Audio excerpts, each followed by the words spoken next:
Hello, how are you? I'm very good teacher.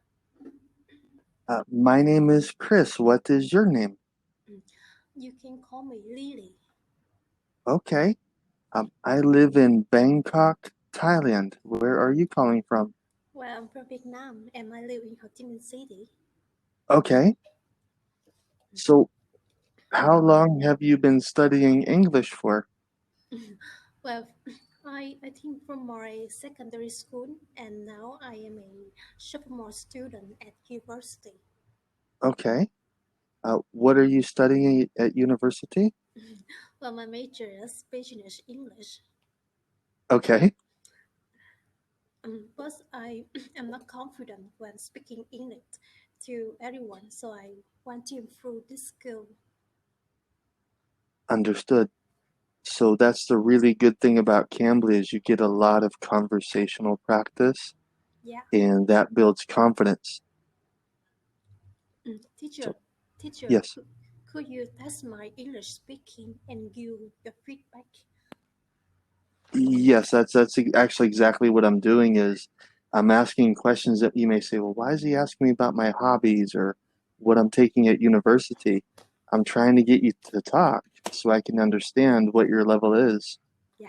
So so tell me some more about your favorite hobbies.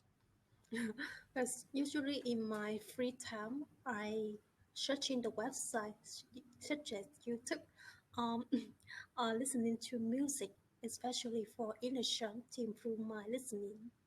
Okay. So tell me more about that. So you mentioned you like to listen to music? Yes, of course. Well, I usually listen to Taylor Swift music. I think her style of music is similar to for me to feel. I feel comfortable to her songs, and I know uh, her freedom in these songs. Okay. Can you tell me more about the songs? Well, especially like Shay and Gal. I think Shay and Gal. I remember this song. I think this title is a idiom for me to learn, and the lyrics, it I think short, uh, and I can feel that the flute. I think it's a little bit unhappy. Okay. So what is your favorite song that they sing?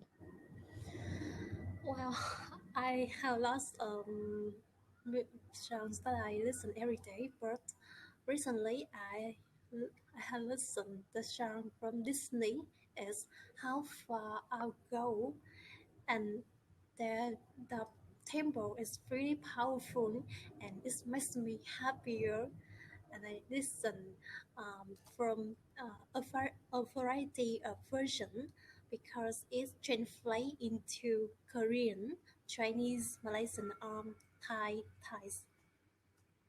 Okay. So what else do you do for hobbies on your free time? Well, I think if I don't listen to music or watch something on YouTube, I just stay at home and sleep all day. Okay. And what do you do at home? Usually, I do my test and revise vocabulary. I I do this book. Okay. Yes. So how many vocabulary words do you study every day? To be honest, I just listen to the IELTS test and do the test, but I really mm, recently I rarely learn the vocabulary. I just listen and write down. Okay. So what I would recommend is when you study the vocabulary, if a word doesn't make sense or if you don't know what it is already, write it down, define it, and use it in a sentence when you speak with somebody. Yeah. So it's one thing to listen to a word. It's another thing to listen to the word, to write it down, and to speak it. If you listen to something, you there have been studies, and when you listen to something, you retain perhaps 80% of what you heard. But over time, that 80% becomes less and less and less because you've only activated one sense. Yeah. When you activate multiple senses, when you read something, you see it visually, then you hear it, and then you speak it. It causes you to interact with the word in three different ways. There are different types of learners, and one learner is audio. So some people have the ability to listen to something and have 100% recall. They're very good at hearing something and remembering. Then there are other learners that they have to see something to learn it. They have to write it down. I happen to be one of those learners. If you tell me something, I don't remember.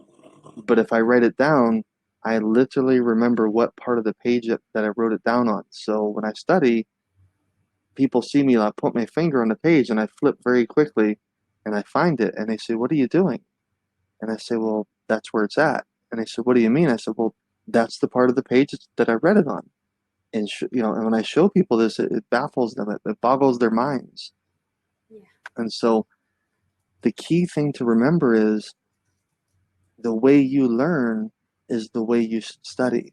So do you find that you remember things easier if somebody tells you verbally, or do you remember something better to read it in a book?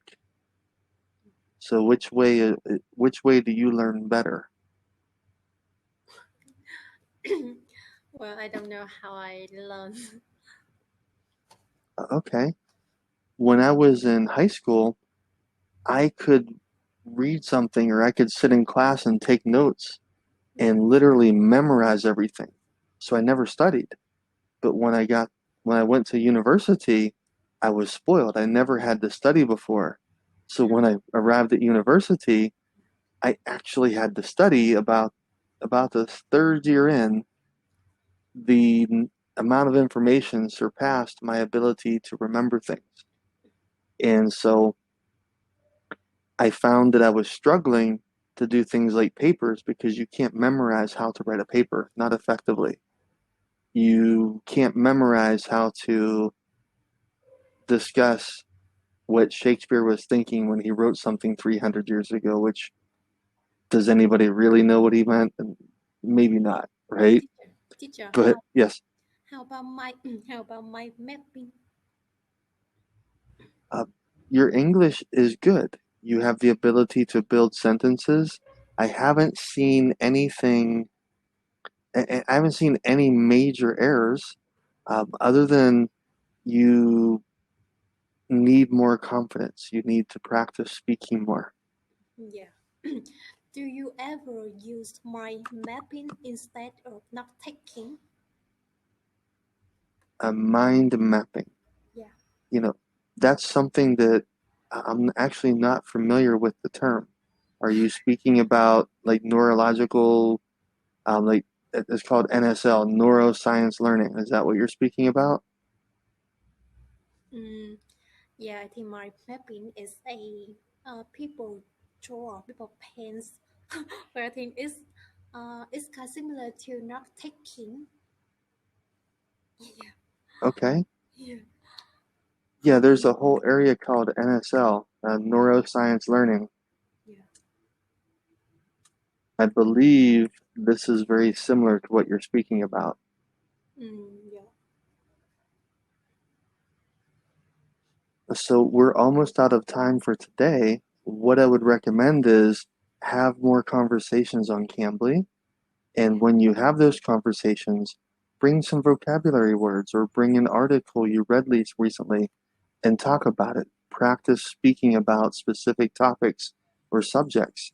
And that will help you gain confidence as you realize that you actually know what you're talking about and you can communicate it in English. That will be one of the biggest things that will help you gain confidence. Yeah. Okay. Thank you, teacher. Thank you so much.